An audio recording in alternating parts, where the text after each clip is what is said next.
நிர்மலா, உனக்கு சல்வார் கமிஸை விட புடவை தான் அழகா இருக்கு. அப்படியா நீ? ஆமா, உன் உயரத்துக்கு இதுதான் நல்லா இருக்கு. இல்ல விஜி, இந்த கலரும் ரொம்ப நல்லா இருக்கு. அக்கா, நான் கடைக்கு போறேன். உங்களுக்கு ஏதாவது வேணுமா? இல்ல, எதுவும் வேண்டாம். என்ன நிர்மலா, புடவெல்லாம் கட்டியிருக்க? அம்மா, எதுக்கு இவ்வளவு பால்? ஏதாவது விசேஷமா? வா, உனக்கு மூக்குல வேர்த்திருச்சா? ஏதாவது விசேஷம்னா முதல்ல உனக்கு தான் சொல்லி அனுப்புவாங்க. இப்போ போய் வேலை பாரு போ.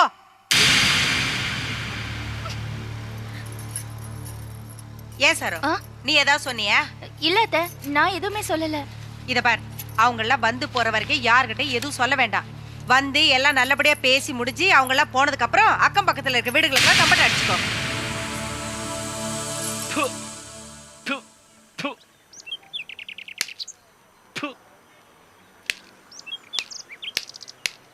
காம்பவுண்டே அமைதியாகுது. தப்பாச்சே, நான் வருவான்னு எல்லாம் ஓடி போய் பம்பிட்டாங்களா? ஏய், நான் வந்துருக்கிறேன்னு தெரியுதுல, யாரும் வரமாட்டீங்களா? மரியாதை போயிடும். ஏய், ஏண்டா களவாணி பையல, எவ்வளவு தைரியம் இருந்தா இந்த காம்பவுண்டுக்குள்ள வந்து நுழைவ? ஏய், என்ன குரல்னுங்கறா? யார்கிட்ட குரல்னுங்கற தெரியுதா உனக்கு? இத பார், என் வீட்ல பணத்தை திருடிட்டு போய் அந்த பணம் எல்லாம் செலவானதுக்கு அப்புறம் மறுபடியும் திரும்பி வந்திருக்கிறியா? எடுறா பணத்தை, எடுறான்னா. விட. அட எடுபட்ட பையல, குடுறான்னா.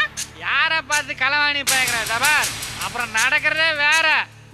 இந்த மரத்துல எல்லாம் என்கிட்ட வச்சுக்காத. எப்படா பணத்தை கொடுக்க போற? குடுறான்னா. சாட்டில இருந்து கையட கரையறே நீ. நான் சத்தம் போட்டு கலாகலன்னு வந்தா நீ சத்தம் போட்டு கொடுக்க போற? என் பணத்தை எப்படா கொடுக்க போற? சட்டில இருந்து கையெடுக்கலாம் கடுப்பா. ஐயோ, ஏன் இப்படி எங்க மானத்தை வாங்குற? எங்களெல்லாம் அசிங்கப்படுத்தணும்னே வந்திருக்கியா? திருட்டு பயல, நீ விளங்கவே மாட்ட. என் காசு தின உனக்கு எதுவுமே ஜீரணம் ஆகாது. தபார், மறுபடியும் திருடன்னு சொன்னா கடுப்பாயிரும் நான். பின்ன என் வீட்டு பணத்தை யாருடா திருடுனா? நீதான் திருடுன. ஐயோ, நான் திருடவே இல்ல. அன்னைக்கு நான் திருடவே இல்ல. நான் ரொம்ப நல்லவன், நியாயமானவன், என்ன நம்புங்க. ஆமா, பின்ன இத்தனை நாள் எங்கடா போயிருந்த? அன்னைக்கு காத்தால போயிருந்தேனா, போலீஸ்காரனுங்க சந்தேக கேஸ்ல புஷ்டு போட்டானுங்க. இப்பதான் நேரா ரிலீஸ் ஆகி உங்களா பார்த்து 4 வாரத்தை சந்தோஷமா பேசலாம் வந்தா ஆளாளு இப்படி பழி சொல்றீங்களே. அன்னைக்கு என்னடானா ஒரு நிரபராதிய போலீஸ்காரனுங்க சந்தேக கேஸ்ல புஷ்டு போறானுங்க. இன்னைக்கு என்னடானா ஒரு நியாயமானவன இந்த கேள்வி திருடன்றா. பாத்துக்கிறீங்களே, என்னடா உலகம் இது? யோ, இப்படி உட்கார்ந்து அழுது புலம்பிட்டு இருக்காம மரியாதை எந்திரிச்சு வெளியே போ. ஒருத்தன் வாய் விட்டு அழறது கூட இந்த நாட்டுல உரிமை இல்லையா? புலம்பல நிறுத்தாட்டி என்ன பண்ணுவ? வீட்ல இருந்து ஒரு குடம் தண்ணி கொண்டு வந்து உன் தலையில கொட்டுவேன். அப்பவாது உன் போதை இறங்கும். அதை மட்டும் பண்ணிராத. அப்ப எந்திரிச்சு வெளியே போ. அது நான் பண்ண மாட்டேன். ஏண்டா மாணிக்கம், யாருக்கு தெரியாம பொண்ணு பாக்குற விசேஷத்தை முடிச்சிடான்னு பார்த்தா இவ காரியத்தை கெடுத்துருவோம் போல இருக்கே. போய் என்னன்னு பாரு போ.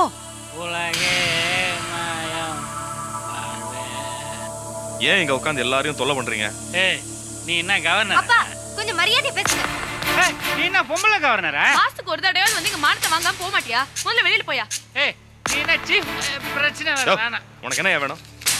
தண்ணி அடிக்கிறதுக்கு பணம் வேணும், அவ்வளவுதானே? நீங்க எதுக்கு பணத்தை கொடுக்குறீங்க? அப்படியாவது போய் தொலைட்டங்க. இது நியாயம்.